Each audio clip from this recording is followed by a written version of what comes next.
School perspective. I myself am from the natural sciences. So maybe some of the things that I talk about come a bit from that perspective and might not be all that familiar to you. You know, I have spent a lot of my time in laboratories, for instance, that brings a certain different culture with it. But I think a lot of what I will be talking about today is generally applicable as well. And of course, I must state also from the outset that I approach this, of course, from my own cultural background, and I'm quite aware that things might be different in India culturally, and so, you know, some of the things that I might say might not really match up with your experience. So that could be interesting things to debate about or talk about at the end as well. So I always encourage people to ask questions whenever they want. So if there's during the talk something that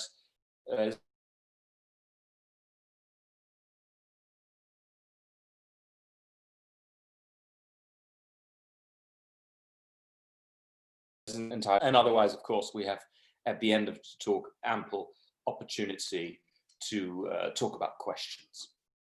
So I want to start this presentation off with a disclaimer that I am not a mental healthcare professional, and I do not provide any sort of treatment advice, nor should anything that I talk about in this presentation lead to something like self-diagnosis or you thinking that you can diagnose others. And I want to be very, very clear about this, because mental health support or proper counseling and assistance with mental health conditions really should be left to the professionals who are trained to deal with that. The same way as you wouldn't go to your neighbor to have an appendicitis removed either. So this is, mental health problems are health problems, proper physical health problems. They are not that easy to distinguish from physical health. And so it merits the involvement of the professionals, which I am not. My mission really is to break down barriers and remove stigma about mental health, because this is a huge problem. Whereas sticking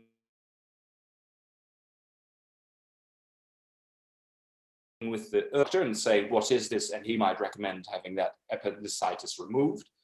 Whereas in mental health, it is well known that people tend to not address this question, not seek the help.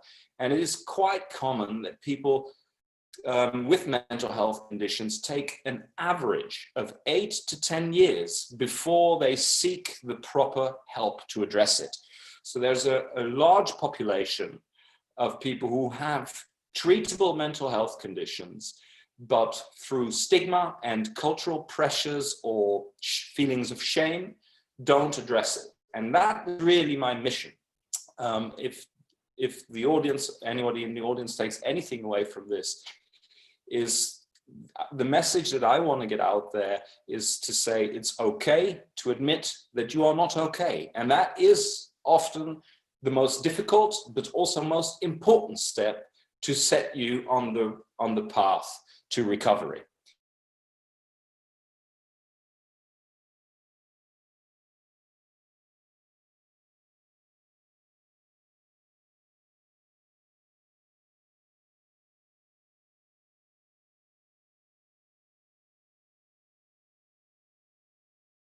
And just to see if anybody in the audience perhaps has heard this before, that doing a PhD or perhaps more generally aspiring to a career in academia is a test of character. So I don't know, maybe somebody will put in the chat if they agree or disagree with the statement, if they have heard it before or not. But I certainly think that doing a PhD is a very unique endeavor, let's say. It is the highest degree in the academic world that you can that you have to study for or submit a thesis for in order to achieve it.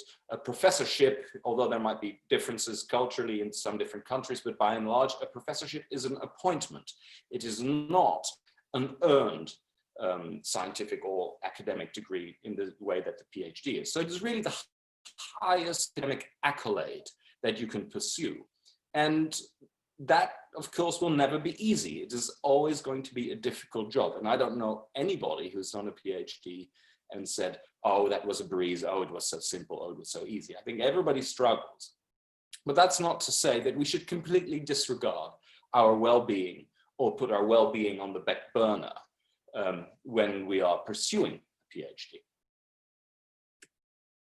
And the mental health of doctoral students really came to the fore in 2017 with a whole range of articles in scientific journals, but also the wider press. It made some news articles, university associations, nature journals like Nature and Science started paying a lot of attention to it. And that was really due to a single research publication, which is indicated here on the top of the slide. It was published in a journal called Research Policy, entitled Work Organization and Mental Health Problems in PhD Students by the group of Katja Lebeck and her collaborators. And this really caught the world by storm. I know Katja Lebeck personally. In fact, I believe the organizers had intended to get Katja to speak here today, but she couldn't. And then she asked if I would take over in her stead. So I know that when she published this paper, she didn't really realize the impact it had because she also wasn't on Twitter. It wasn't until her daughter told her, "Mum, your paper is being tweeted all over the world." And it really became like a whirlwind situation where everybody was really paying a lot of attention to this paper. And you know, why was that? Well, there was some really shocking data in this paper. And most importantly, and I think that's really the strength of this work, is this is proper science. These are hard data to show us that there is something special going on with the PhD population with regard to mental health. Now, this is quite a complex table here, so don't want you to worry about the whole thing, but I have made a few numbers with a red box, and that's the numbers we should be paying attention to. And that number represents a percentage, namely the percentage of people who, according to the General Health Questionnaire, are in the risk group for developing a mental illness. So, and why is this really a good scientific study? Is because Katja Lebeck and her colleagues compared PhD students, which is group 1, to 2 control groups who also had a university degree, but after graduation decided not to pursue a PhD. So they work in a different sector, but they have equivalent to finished academic degrees before entering into a PhD or not. And so they have 2 such control groups. And being a scientist, for me, always a scientific study is only as good as its control groups. And that's really the strength in this work. And so you can see that the PhD students, there's about 32% of the PhD population are at risk for developing a mental health disorder, compared with 12 or 15 in those 2 control groups. So this very clearly shows that PhD students have a 2 to 3 times higher risk of developing mental health disorders than the general population of equivalent educational status. And that, of course, are shocking numbers. I must highlight that it doesn't mean that 30% of PhD students will develop mental health disorders. It means they are in the risk group for mental health disorders. So how does this General Health Questionnaire work? Well, it includes a set of 12 questions, which I've quite summarized here a little bit. So they are actually 4 sentences. For instance, the first one on the questionnaire would probably say, are you able to concentrate the same less or more than usual. And then if you would say the same as usual, you attribute 0 points to that question. If it is less, you have 1 point. And if it's more, I think I've made an error here.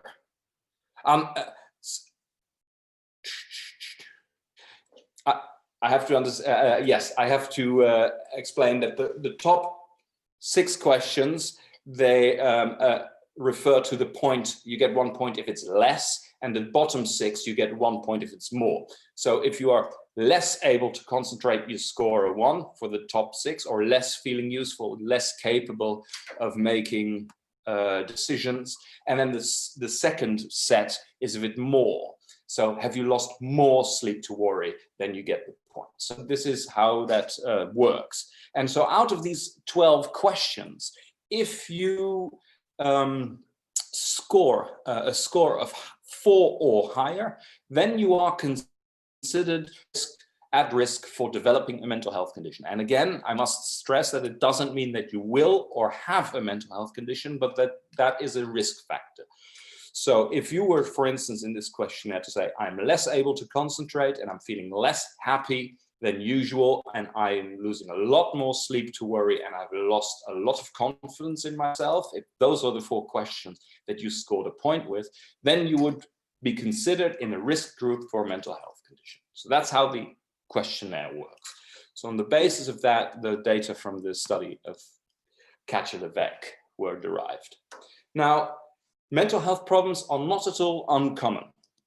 At least 1 in 4 people will suffer a mental disorder in their lifetime. And this is according to data of the World Health Organization.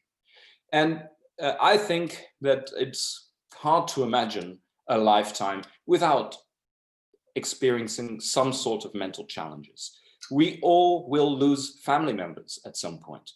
And grief is a massive impact on our mental health and can lead to depression and other situations. Now, of course, you must always also realize that these things can pass.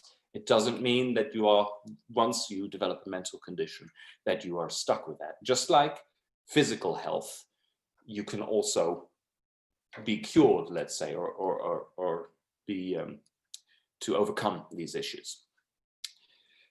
There's also a very important age dependency of the incidence of mental health conditions.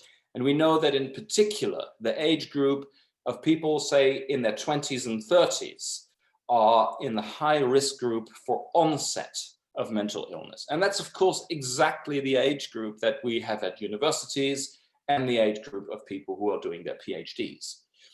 Interestingly enough, there are also certain studies to suggest that mental illness can also be linked to intelligence. So that might, by kind of self-selection, make that PhD population more prone, because they tend to be very intelligent people, and they tend to also be in that right age group for increased incidence of mental health conditions. But certainly those aren't the only matters, because research culture is something that is really being spoken about a lot these days. And there are initiatives going on about reinventing research culture or academic culture. And of course, academia is really still quite a hierarchical system, right? With the professors. Once you're a professor, you have a job for life. You can't really be fired anymore.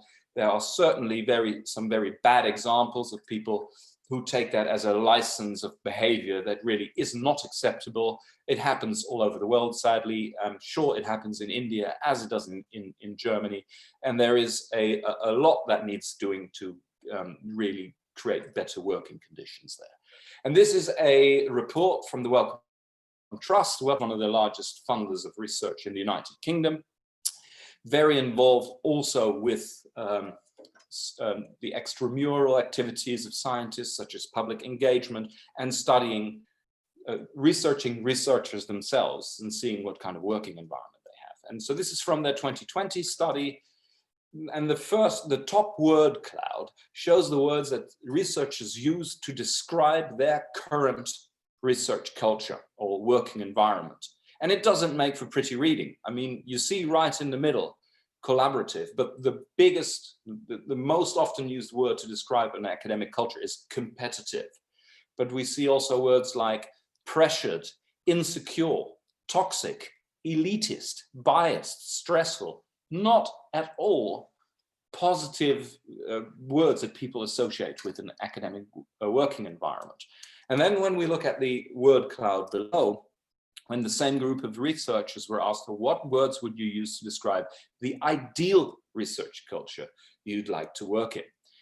Still, we see collaborative scoring very high, but suddenly we see that people would like supportive, creative, inclusive, fair, open, and secure environments to work in. And these clearly then are things that are perceived to be lacking. One of the important factors for this is what is called the academic bottleneck.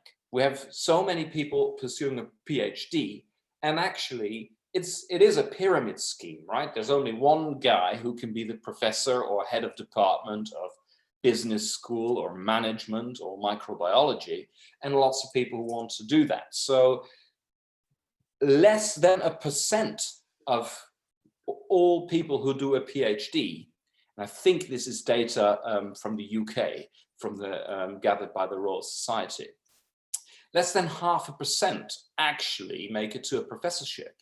And that means we have a leaky pipeline. We have a lot of people who need to find careers outside of academia. And here's another problem, because academia is focused on training academics. Yet it is putting all that effort in to teach you to be an academic, but then there aren't the academic jobs. And what academia fails to do by and large, and I do realize that this might be quite different in a business school where you're closer to the business sector perhaps, but certainly in the life sciences, in the natural sciences, we train people to be researchers. And then when they've got their PhD, they're kind of off you are on your own, find yourself a job now. And in those 4 years of your PhD, we've essentially not told you at all, how do you find a job in the business sector? So this is something that I'm trying to address in the program that I manage. We do a lot of industry, career meetings, networking events. We do workshops on how to apply for jobs, because this is one of the things that PhDs often indicate causes them a lot of distress and worry. What will I do? What job can I get after I've done my PhD? And so this is, I think, where universities can really support the PhD population. And it's one of the ways, I think, that we can reduce the stress and worry that PhDs are subject to. And so if you find that whatever there are many reasons, right? I mean, the career is one of the reasons. Another reason that people often talk about is conflict or pressure from the supervisor or pressure from the family to do well. These are all different factors, but there's also the personal factor. You might simply be personally predisposed, even possible through genetics, for developing a mental health disorder. And if that happens, well, actually, you're in pretty good company, because there are some very, very eminent scientists throughout the world and throughout history who were suffering from mental illness. And I've just posted a few here who I think that most of you will be familiar with. Sir Isaac Newton suffered from incredible mood swings, and by today's standards would probably be diagnosed as either being schizophrenic or bipolar. Charles Darwin, the discoverer, inventor, father of the theory of evolution, also had a mental health condition. I mean, he had a very trying life, lost several children, and he would fall into uncontrollable crying fits, and sometimes for days on end wouldn't leave his room. And for a large swathe of his life after the age of 30 was largely bedridden and wouldn't even see his family or children. So very deeply troubled and man troubled with mental illness. And then finally, we have John Nash, who some of you might know from the movie A Beautiful Mind. And he was a brilliant computer scientist, but he also suffered from a very severe mental illness where he would actually suffer delusions and hallucinations. Now, it can be wondered, even these geniuses perhaps that we have here, whether that mental health condition perhaps also allowed them to be as brilliant as they were, particularly in the case of John Nash. The very abstract reasoning that one has to do for his work is quite conceivably supported by these delusions or hallucinations that he had. But I think most importantly, the message from this is that a mental health condition does not need to stop you from being successful. You can live with a mental health condition and still be an active member of society and contribute very, very important work indeed. And it doesn't mean that you just need to be branded as crazy and useless. And this is really something that I think that we should stop in this context, is to call people crazy anyway. It's just not useful. It is just creating stigma. And as I indicated at the beginning of my talk, it happened to myself. I developed a very severe anxiety disorder in the final stages of my PhD. That is to say, it became very severe during the final stages of my PhD, and it probably, looking back, was already latently, more or less latently present ever since I started university as a chemistry student. So I'm actually a typical case of somebody who did need sort of the 8 or 10 years to realize that something was the matter before they sought help. And unfortunately, people tend to seek help often when it comes to a real crisis point of breaking down. And that's exactly what happened to me. It happened to me at the final stages of writing up my thesis. And I was very isolated. I was singularly focused on stuff. And actually, the idea was that once I handed in my thesis, my brother and I would go on a very exciting backpacking trip. And as soon as I handed in my thesis, I was just so deflated and so down. And I realized I'm unable to go on this cool trip with my brother. And I said, look, I'm sorry, but something's not right and I need help. And so that's when I spoke to my personal doctor, general practitioner, who then referred me on to a psychologist, where I received about 6 months of cognitive behavioral therapy that completely made my anxiety problem manageable. And it's such a shame that I took so long to do that. I mean, for 8 years during my student and PhD years, which should be perhaps the prime of your life, I very often would seclude myself because as part of the anxiety disorder, I was very, very nervous being among people. And it would make me so nervous that it would make me physically sick to the extent that I would throw up. And so then that became another worry, that I would throw up perhaps in a public situation, which would be very embarrassing. And then the way I cope with that is by simply not eating enough. So if you see pictures of me as a PhD student, I was very, very thin. So it wasn't diagnosed as an eating disorder, but it was certainly also a part of it. So I would retreat myself, I would avoid certain situations where I felt I wasn't in control. And I had weeks on end where, out of fear of being among people, I was simply unable to leave my apartment, even to go to the supermarket to do my basic shopping. So it really shouldn't be underestimated how incapacitating and impactful such a condition can be on your life.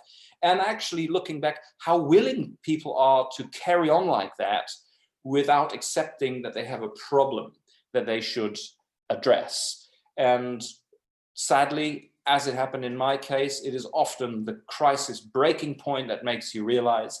And that is the hardest thing to do, but it is also the turning point to recovery. And I just wish I had heard about this earlier, if people would speak about this more openly back when I was a PhD student, perhaps I could have spent another 4 or 5 years of my life more in a very balanced way that I am now. And another point that I would like to highlight is that once you overcome such an issue, you can really turn that into a personal strength. Me, for example, a lot of my work these days is public speaking, like I am doing now. That was one of my greatest fears when I was a PhD student. I would dread, for instance, the times when I had to present my data in front of our working group. I hated that, being in front of people, and I actively feared it. And by overcoming that fear, I've suddenly made that one of my strengths. So you really can, by addressing your problems, turn them into strengths as well. There are benefits from not only overcoming that condition, but finding strength in yourself that you didn't know you had before. So I don't want to make this look like everything happens to me and I've had a terrible time of it, but I've had also my fair share of knocks. And another one was that I've actually done 2 PhDs, or I attempted one, and I walked into a toxic working environment. And your working environment is very important about how mentally healthy and productive you are. And this was at the time, a famous professor. I was very happy to have been accepted into that PhD program, but the minute I started working in that research group and laboratory, there was bullying going on. There was a culture of blaming the new guy, of picking on people, of not helping each other, shouting at each other. It was just dreadful. And the difficulty there was to realize that it wasn't my fault. And I've come to realize that now. This story of mine, incidentally, was published in Science magazine under the title The Courage to Leave at the beginning of 2019. So you can look up that article for more detail of what the situation was like. But the most important and difficult thing was to realize that it wasn't my fault. And indeed, people who establish toxic working conditions and create those conditions are very good at blaming other people. I think it takes no stretch of the imagination thinking about some prominent politicians currently on the global stage who have that sort of behavior of blaming others for their own shortcomings. So toxic working environments is very difficult. And my best advice there is leave the sooner you can. Because when I left, and I left after about 3 months, I then found out that that department was already under investigation by the Human Resources Department of the university. The previous PhD student who had been in that position was at home with a burnout, unable to work.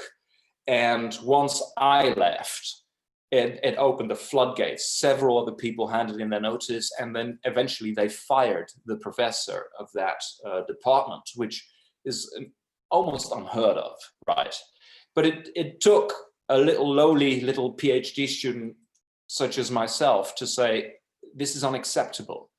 And you are the judge of what is acceptable, not your professor, not even your family. Because this was something that I also learned at that time. I have very, very supportive father and mother and 2 brothers, incredibly supportive family. And when I was unhappy during my first PhD, them trying to be supportive would say, well, but you are entering into a new level of academic life. This is a PhD, that's always going to be difficult. And this is a very famous professor. Maybe you just need to learn more, to work harder, to adjust better to that kind of working environment. And they had the best intentions, but they couldn't see what I could see. They weren't where I was at. And that's where I like to talk about this metaphor of a beautiful house, because that's all that my parents, my family were seeing. They saw that I had a job at a top university with a famous professor. To them, that looked like a beautiful house. But they didn't know what was going on inside that beautiful facade. And even if I tried to explain to them with the best intentions, they tried to support me to make me understand that from their perspective, perhaps I didn't quite grasp what was going on. Now, I just wonder if somebody in the audience, has any idea what or whose house this is. If there's anybody who might want to guess or even knows. Any ideas? No, I don't see anything in the chat. Well, then clearly we haven't got any Elvis Presley fans here, because this is the house of Elvis Presley, venerated as one of the greatest musicians and superstars in the world. And this is his house, Graceland. Very imposing. I'm a huge Elvis fan, right? A very imposing character, glitter, glamour. But what people couldn't see is that behind the facade was a failing marriage, was a man addicted to prescription drugs that killed him at a very, very young age. A man who was a deeply, deeply lonely soul, despite always being surrounded by thousands and thousands of fans. And that's all that those people see, is the glitter, the glamour, the beautiful facade, and you know, the metaphor being, some people might only see you're at a great university with a great professor, so you shouldn't complain. That can often be the reasoning or the response that you get. But if you are deeply unhappy, then you need to make your own choices about that. Because I've seen a lot of people, and I see this also particularly in the postdoctoral community. With the PhD, sometimes it is easy to say, okay, I'm going to have to accept this for the next 3 years. I get my degree and I'm out of here.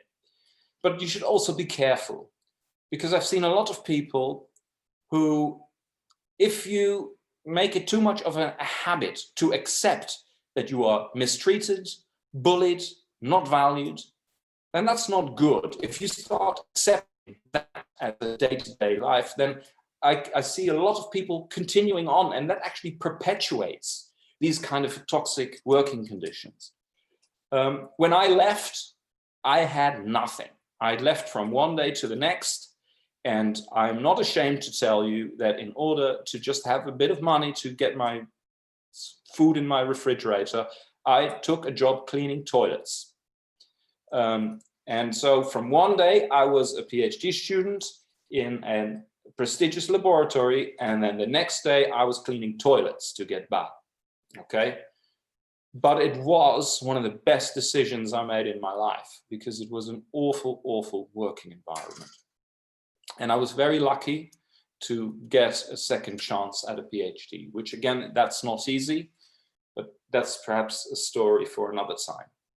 So I don't want to just focus on the negatives. I want this very much to be a talk about how you can turn things around, and that it is about you, right? Doing a PhD, you're not in it for the money, because it's not a great salary.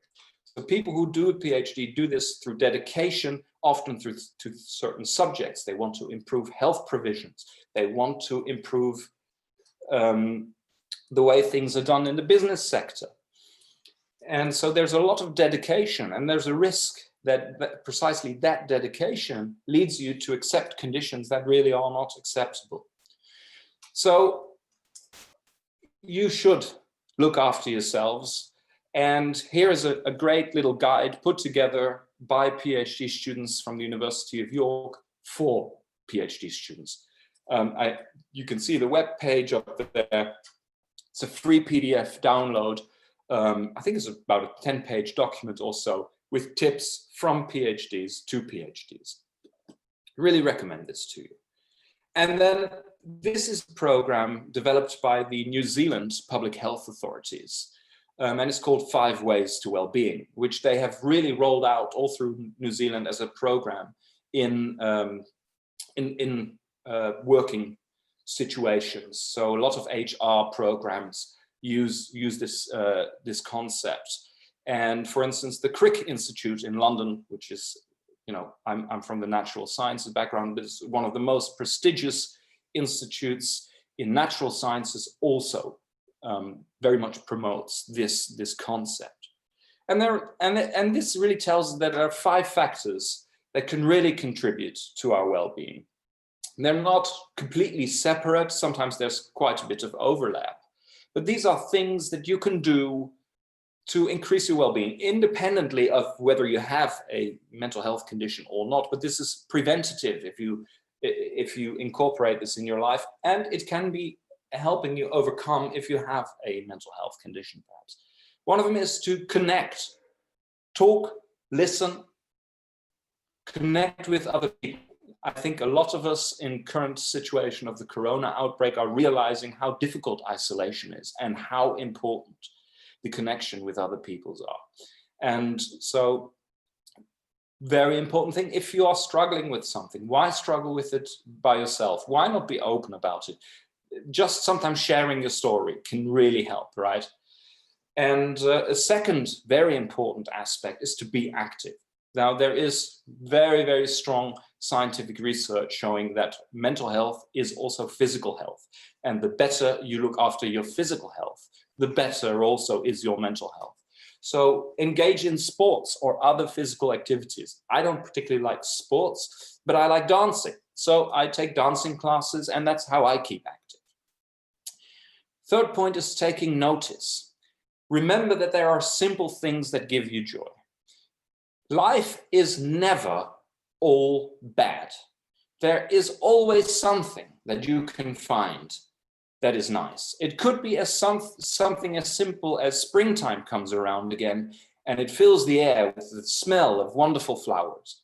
And just enjoying that can be something to just lift you out of your mood. But it could be that you have a new addition to the family, that you become an uncle or a father.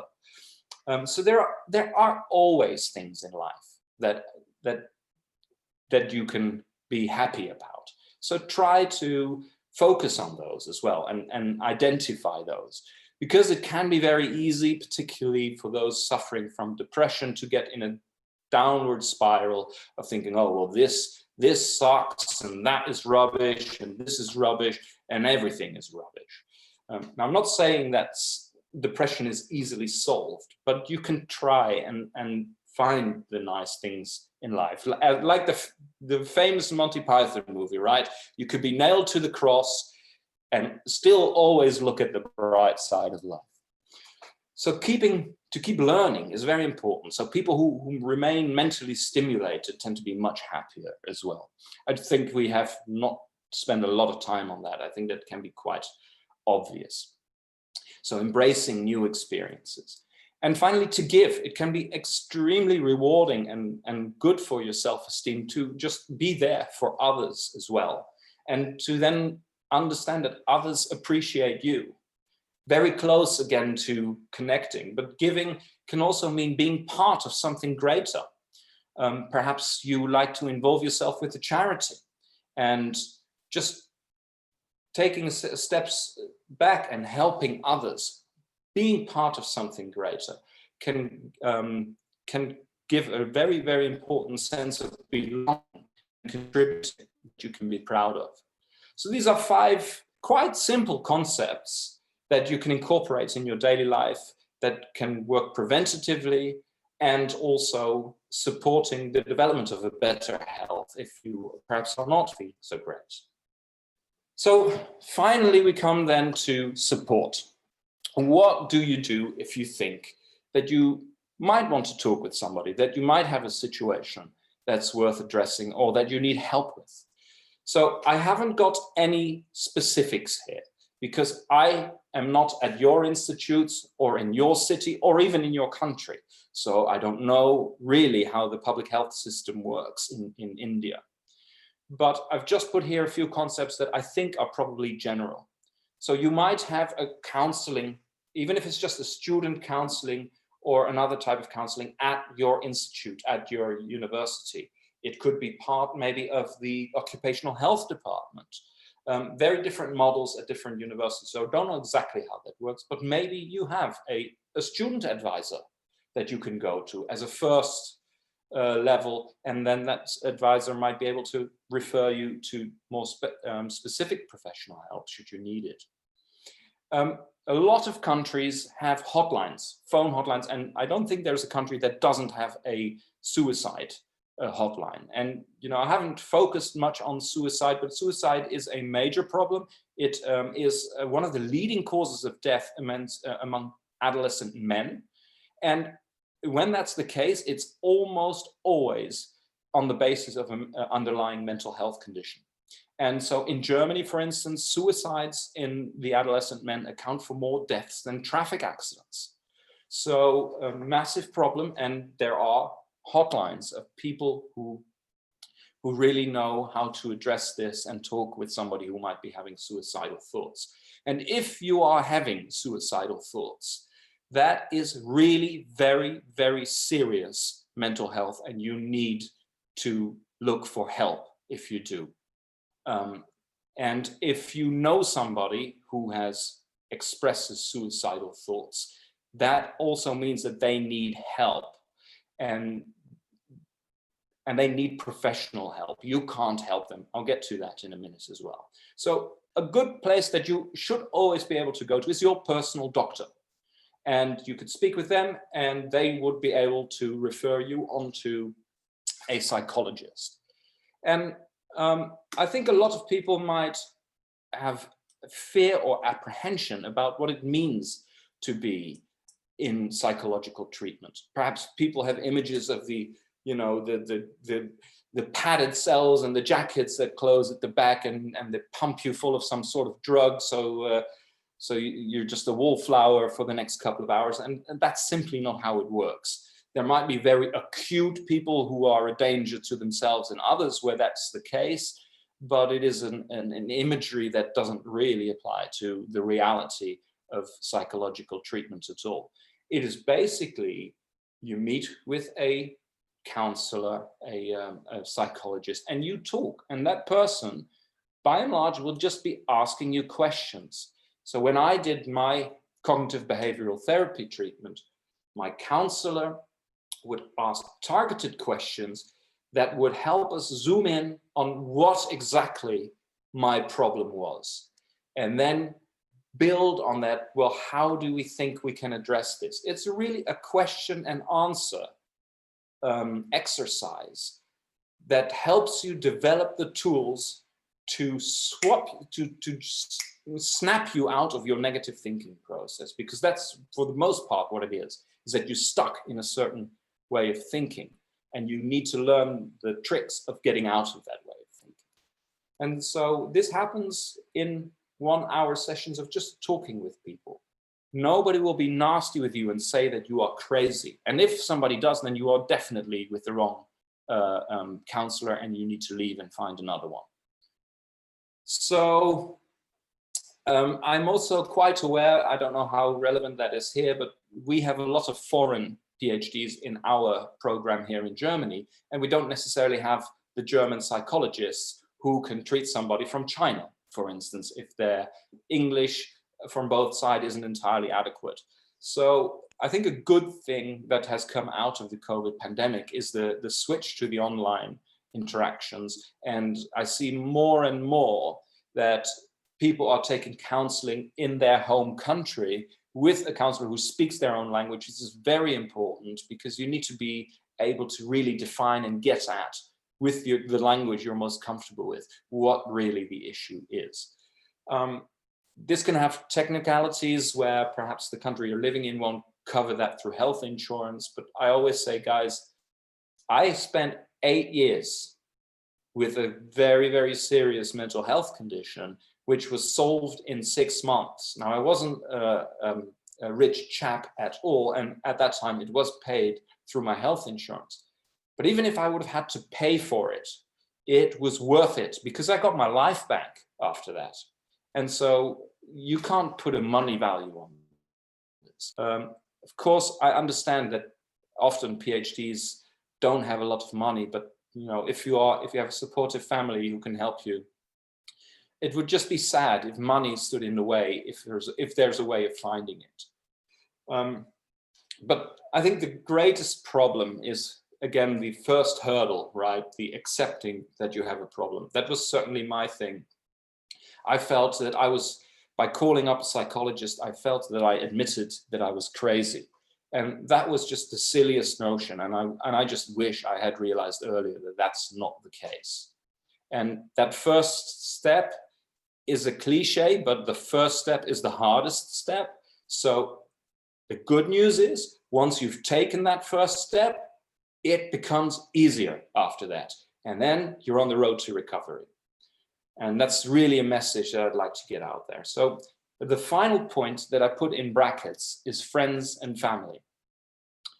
And the reason I put it in brackets is because, yes, friends and family are extremely important as a support network, but they can't fix you. If you have a serious mental health condition, it needs the help, the work of a professional who's trained to get you to break your downward spiral thought processes. And also, this is a person who is neutral, right? When you're talking with your mother about your problems, she might be thinking, yeah, but he didn't put the garbage out this morning, and she might be a bit miffed with you for some other reasons, and you generate a conflict about something that's not to do with what you're trying to talk about. So you need also somebody who's distant from your actual situation to, in a neutral manner, be able to assess really what the problems are. That is not to say that friends and family are important. They're incredibly important. And the same goes if you are a friend or a family member of somebody who might be struggling. You can't fix them. A professional mental health medic can get them on the road to recovery. All that you can do is be there for them and listen. And this can be very difficult. I've had a very good friend who suffered from depression, and depressed people tend to tell you the same story over and over and over again, how awful it all is. And as a friend, that can become very difficult. When you say, oh, when I meet him, he's just going to complain again all afternoon, isn't he? And what doesn't work is to say, hey, cheer up. You know, it's a lovely day. You've got the world is your oyster. That doesn't help with people who are depressed. What also doesn't help is to say, I think you need to see a psychologist. That they could close up, freeze, and say, no. It can have the opposite effect. So the right thing to do is be there for them and ask questions. Why do you feel that way? What do you think you could do to stop feeling that way? And help that person realize that, okay, you know, maybe I should address this. Why are you always so down? You know, why are you always telling me the story again? But giving advice is a no-no. And thinking that you can fix them is an absolute no-no. So really, with mental health conditions, great or small, I would always say, try to find a professional. And if you know somebody in your surroundings, try to be as supportive as you possibly can, however hard that might be. And I know it can be hard, but you can come out the other end. I've put my anxiety problems behind me. I'm a person with a very positive outlook. I relish speaking in public, as I've done today, and I've really put that behind me. So, and if I can, anybody can, you can. So that's what I would like to end my presentation with. If there's anything that in today's presentation that you'd like to talk with me about, do contact me via email. Again, the disclaimer, I am not a mental health care professional, but I can listen. And perhaps I have been in similar situations that I said, this is how I dealt with it. What do you think about that? I invite you to hook up with me on LinkedIn and just let me know that you attended today's session. And then who knows when our paths may cross. And yeah, with that, I would love to answer any questions that you might have and discuss any of the subjects that were in the presentation or beyond. Yeah, thank you, Dr. Hendrik, for such a wonderful presentation and bringing out so lucidly the issues that affect a doctoral student's life and why they need to be recognized early as possible. Also the fact that most of us find it difficult to share about our own vulnerable self, but by sharing your own experiences so easily, you have surely shown us a way. And now it's probably time to find a way for some questions, if any. I see somebody raising their hand, so if you want to turn on your microphone, Chitan. Yeah, sure. Hi, Hendrik. Very candidly, you spoke about your difficulties also. I joined this institute about a decade back, so I have been part of teaching doctoral students. But I was myself a doctoral student before that. So even the talk says about doctoral students, with so many of us, about 80, 85 of us in my program, similar issues, we also were challenged at times. We also tried to provide help. But now when we are trying to guide students, are there any warning signs, you would say, which are there so that faculty might come to know that the students are in a difficult position? Because often, given the power distance in India also, difficult for our own doctoral students to talk to faculty, I have found, barring a few faculty who are more than faculty, probably they are more friends. So any warning signals from students which we have to take care of? So again, I'm always very careful about that because I'm not here to teach you how to diagnose somebody, because I can't diagnose somebody. But, I think a lot of people have a sense of worrying about others. Maybe they're very despondent. Maybe they keep coming up with weird excuses for not showing up. And that can simply be a question, can be reason to ask somebody, are you okay? I think that question can go a long way for people to realize that others care. I notice that you always sit by yourself during lunchtime. I notice that you are often late. Are you okay? I think it can start with something as simple as that. One thing that, and I very much recognize what you say, also from my perspective, I've also, as a faculty member, had to deal with students who we suspected or knew had mental health problems. And what I'm trying to do and doing at the moment at our university is to instate the mental health first aider program. And this was developed, I believe also, I think this was developed in Australia. And it's first aid, much like CPR or mouth-to-mouth resuscitation, when somebody has an accident in the street and you give them the first aid to make them survive. There is this also for mental health.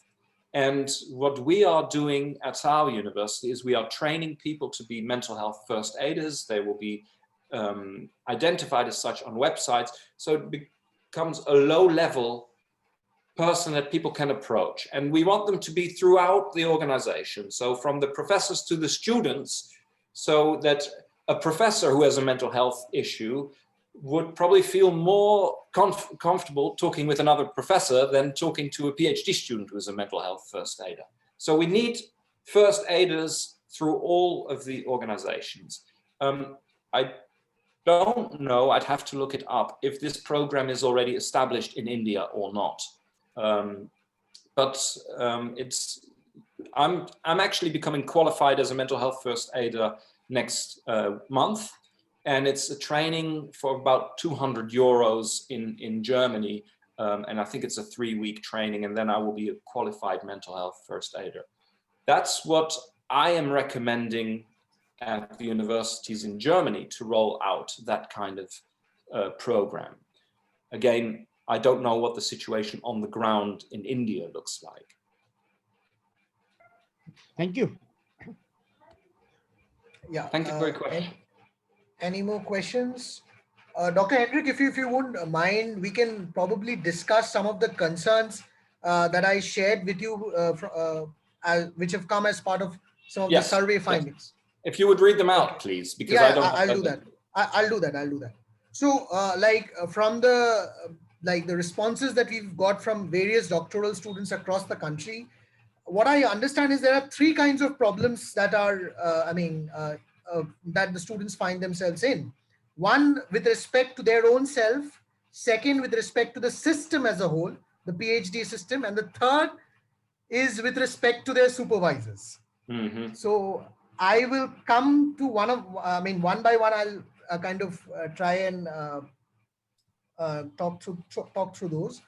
So obviously I'll not be able to take all of them because of the paucity of time, but some of them for sure. So there's a person who wrote that, he or she, I don't know, that the person is in the advanced stages of his PhD, and he doesn't find himself anywhere near to submission, and he has lost all motivation and interest to study.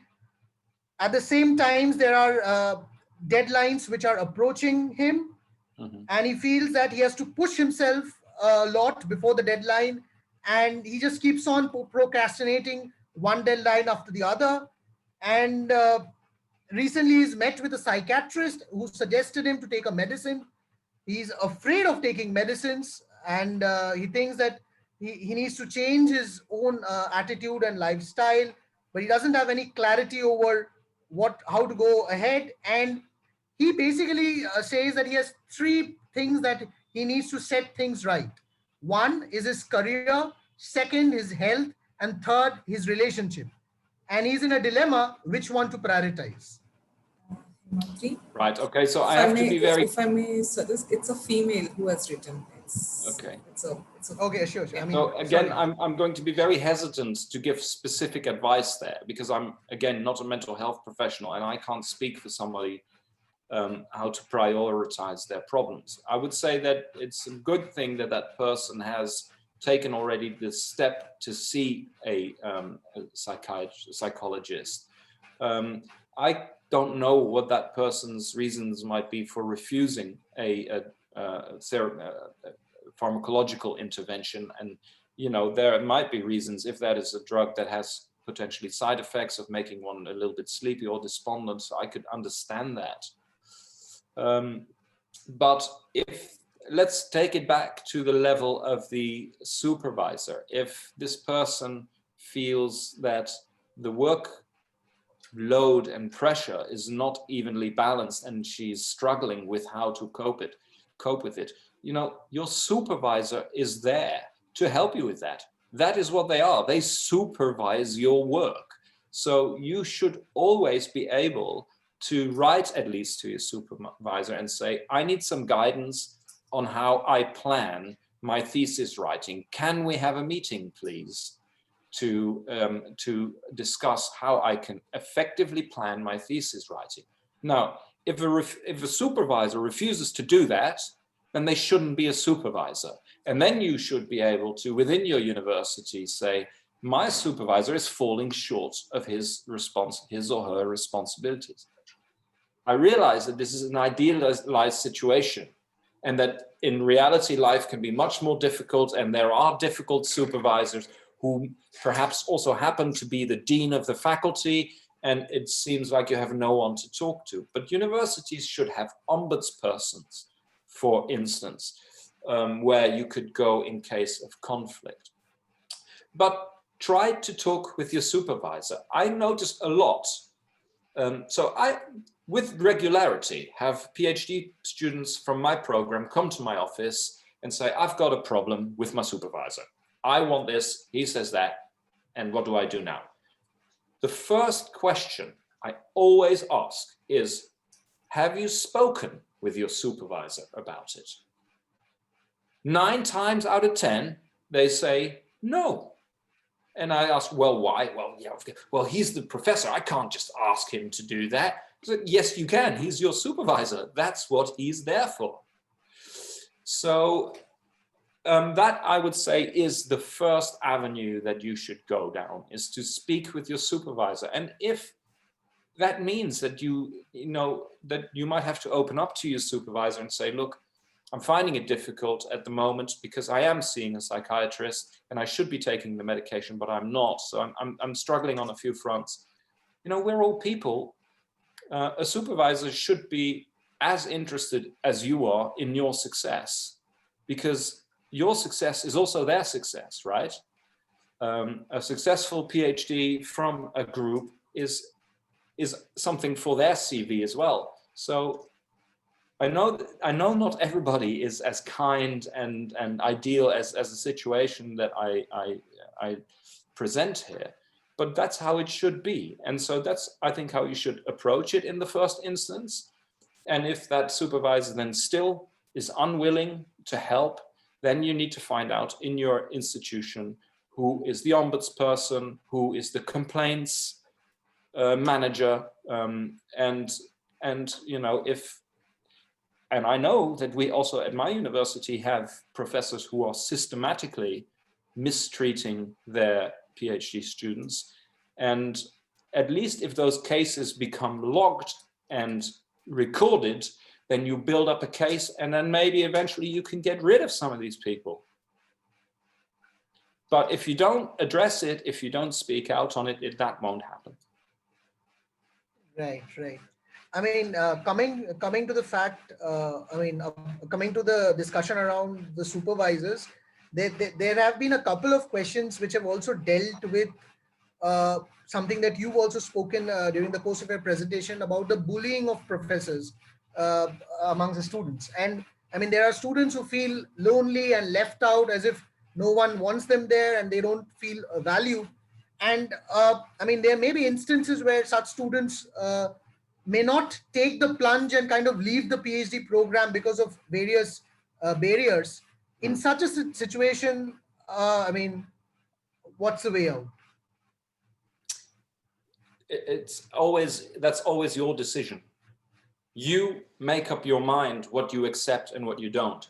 I mean, some people might make the choice and say, I'm going to stick with this for another year or two, and then I have an engineering degree, and then that idiot can sod off and I'm going to have my own life. But if you find this out at the very start and you think, how am I ever going to survive this working environment for the next 3 years? Then maybe you should try and be honest with yourself whether that's worth it. You know, a PhD isn't everything. And in fact, a lot of PhDs really struggle in the job market because we create so many of them. And I have friends who left high school early, happen to be very savvy with writing an app, and you know, their bank account looks a heck of a lot healthier right now than an academic myself, and I've got all the degrees. That, you know, having an academic degree does not equate to professional success, and professional success can also be attained without a degree. And in some cases, I know lots of people who are doing very successful indeed, having done not much more than their high school diploma, or hardly even that. So there are always options, I believe, in life. Right. But I have seen that somebody has joined us, and is it Kartikeyan? Is that, am I? Yeah, yeah. Have you got a question, yeah. or is? Kranti, I think you need to unmute. Yeah. Kartik, you're. I can't hear you.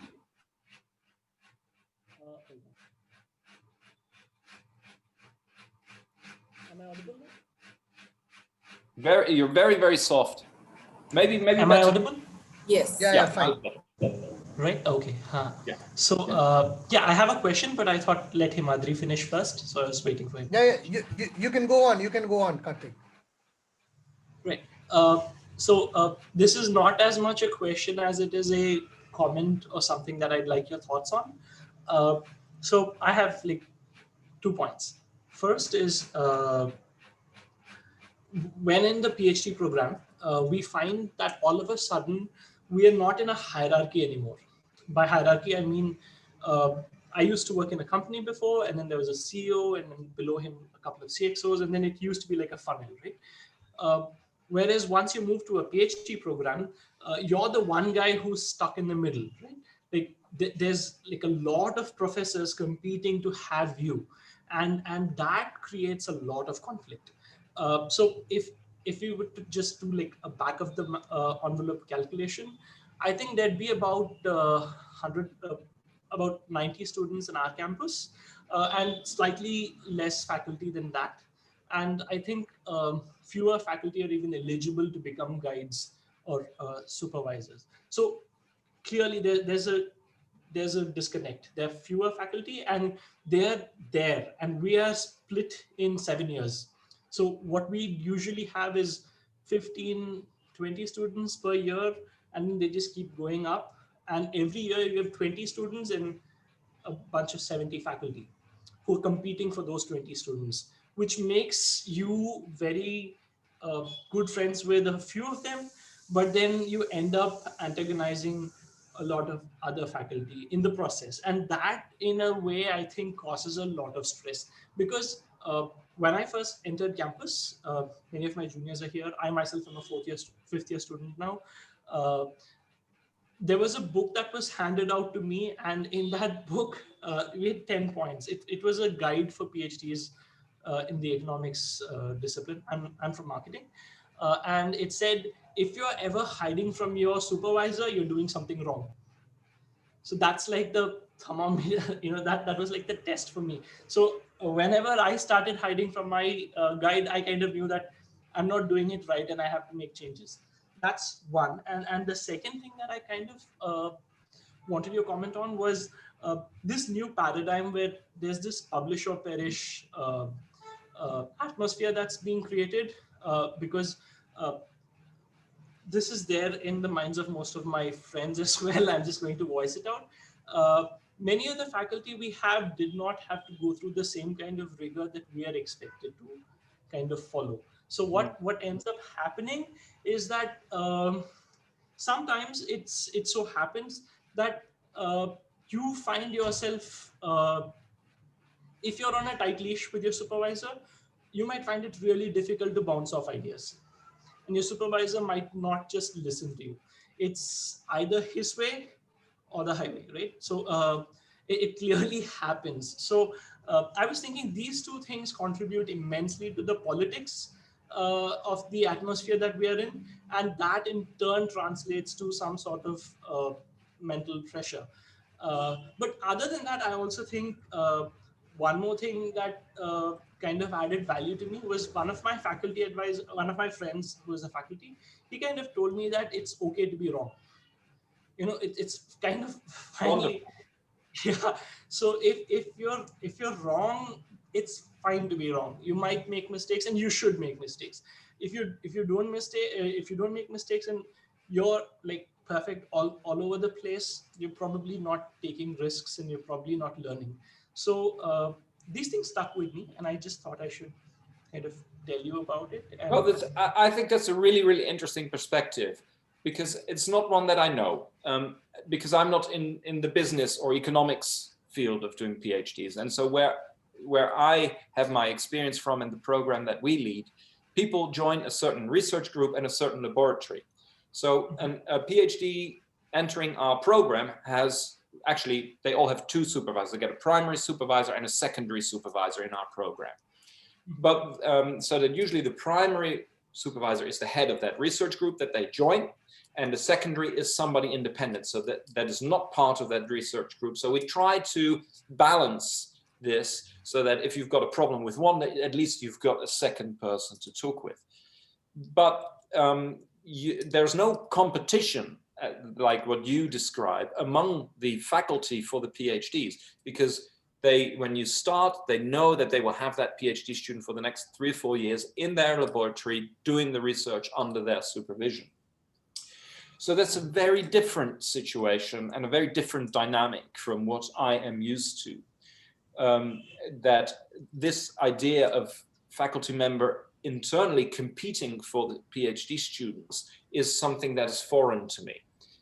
But I imagine that perhaps some of our biochemistry students would say, oh, that would be wonderful. If there were 20 supervisors that were fighting over me, then I can choose the one that I want, right?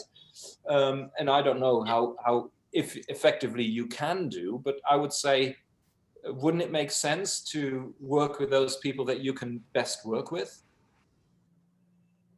Or don't you have that choice yourself? So if you were to break the thesis, the research phase into 2 parts, before choosing your supervisor and after choosing your supervisor, clearly after choosing your supervisor, you're better off because you have some idea of choice. But before choosing your supervisor, life becomes miserable, because then you're fighting and competing, and there is let me just give you a brief about how the PhD program at IIM Calcutta works. We have a sort of 5-year timeline.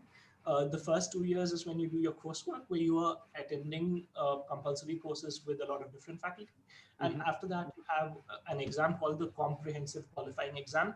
And during that exam, you are evaluated by all faculty, and all of them have to say yes, and then move forward, right? So the comprehensive exam, you can't afford to make enemies along the way.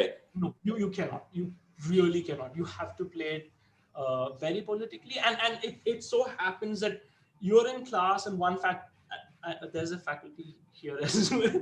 I hope, yeah. So thank you. No, okay. Well, so usually what I happens am going to cut this now a little bit short. It's not an issue. I'm just signing out, so you can be free. No. So I'm okay. Just telling you. No, but I think this is more getting into the realm where you're starting to question whether you have the right system at your university, and this is something responsible. Yeah, and this is something that I don't know how your university is organized. If you have a student representative body, for instance, we have at our university an organization of PhD students, and they have a seat at the university senate. They have a voice in the university senate, and they can raise questions and issues. And they could, for instance, go into the senate and say, listen, this system that we've got in the business degrees, where faculty are fighting over the PhDs and the PhDs are paying the price because of the fighting faculty, is a wrong system that we need to address. So I think this is, of course, it has impact on the mental health level, but it looks to me like an organizational question. And then you need to find out, how is your university structured? What voices and what rights do you have as a PhD? Do you have PhD representation on your university board? Do you know? Not really. We don't. Not in the board, but we have a PhD committee. We have some representation to voice out our concerns, but yeah, it's representation. That's it. Yeah, okay, but representation is a start. We also see a movement here in Germany where we have the universities, but we also have the non-university research institutes, such as the Max Planck Institutes, the Leibniz Institute, Helmholtz. These are usually organizations that come from the legacy and estates of a famous scientist, like Max Planck. He left his fortune to build these research institutes. And these students were often caught a little bit in between, because they were affiliated with the university to get their degree, but they were working at these research institutes where quite often they did not have representation. And they have in recent years started organizing themselves nationally as a PhD net.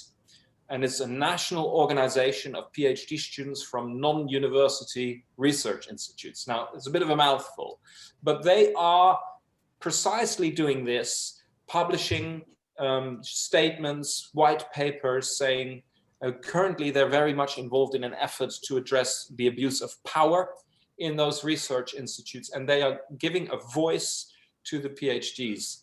And I'd be very much surprised if something wasn't already happening at some level in India in that regard. But there is extreme power in numbers, since you are so many.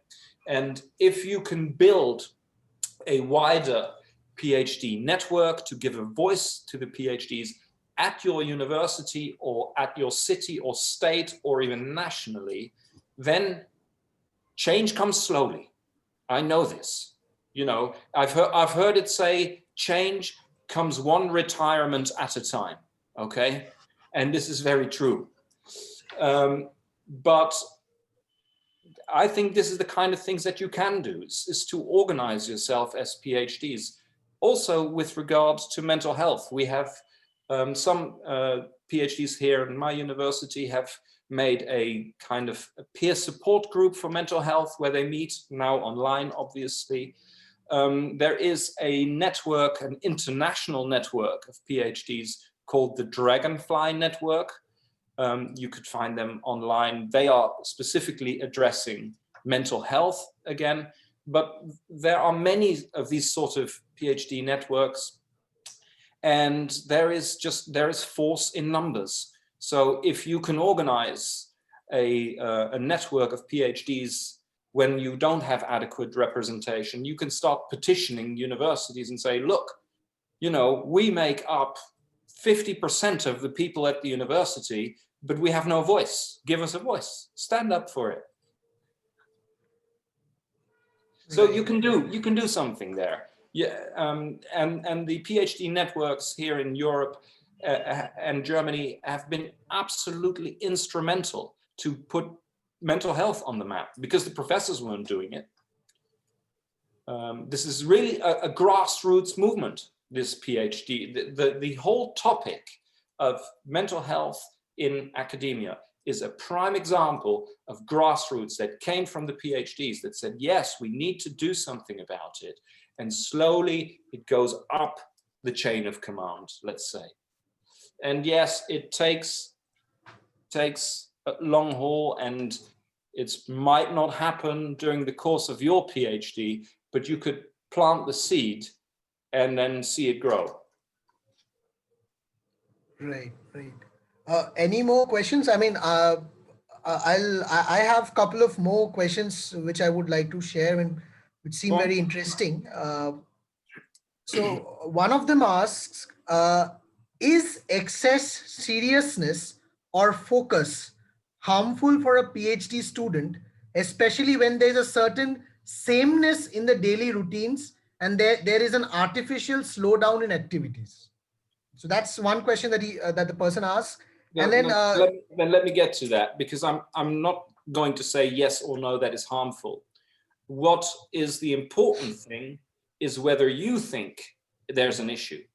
I know people who would be quite happy to do the same menial task day in, day out, clock out at 5, and then, you know, play tennis because that's their real passion. And for somebody else, that might be completely unbearable. So you are the judge of that. Right. And then another person asks, how does one avoid comparisons with peers from other fields, with peers especially having faster progress with thesis and somebody having a slower progress? So basically a comparison with peers having faster progress and slower progress. Yeah, again, that kind of comparison is not really useful. So I am not a professor. There are reasons why I switched to a administrative leadership role at university, and where I had to give up the idea of becoming a professor myself. Now, I don't regret it. I'm very, very happy in my job. But do I see other people where I think, oh my God, he's a professor. I could easily do what he does, and I'm not, you know. But what use is that? It's not going to change the fact that I'm not and he or she is. And I'm happy in my post, and I'm sure I will be happy and remain happy and find exciting jobs that don't require me being a professor. Likewise, I see some people in the same field who are achieving professor status at a very, very young age. And people think, oh, that's fantastic. You know, he's 30 or 40 and is already a professor. But then you got to ask, are you ready for that pressure at that time? And maybe somebody else who's taken 3, 4, 5 years longer to do a postdoc had more fun without the responsibility that also comes with the leadership role.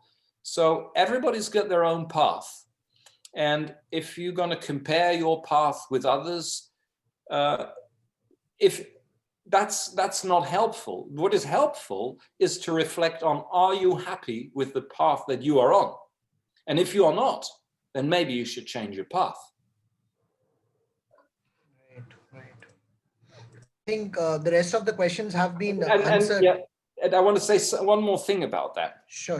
Because with these comparisons, and this is also where a common problem in academia comes from, which is the imposter syndrome. A lot of people think that they're not good enough.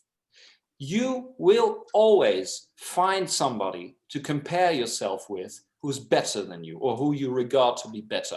You can be the first man on the moon and think, well, you know, I still haven't achieved what I wanted to because there's somebody else who's done something even better.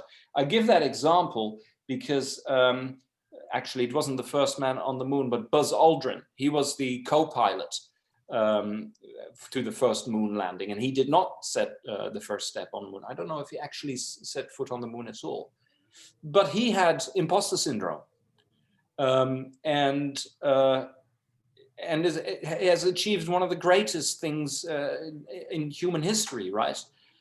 So you will always find somebody to compare yourself with and feel that you're not adequate enough.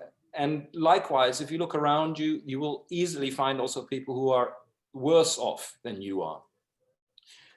And you know, that's life. We get dealt the cards that we get, and that's the hand you have to play. But how you play it is in your hands, is in your control. And when you can take control of your own situation, and when you look at it and you say, I'm not satisfied with this, I want something else, be honest with yourself about that, and take a different turn.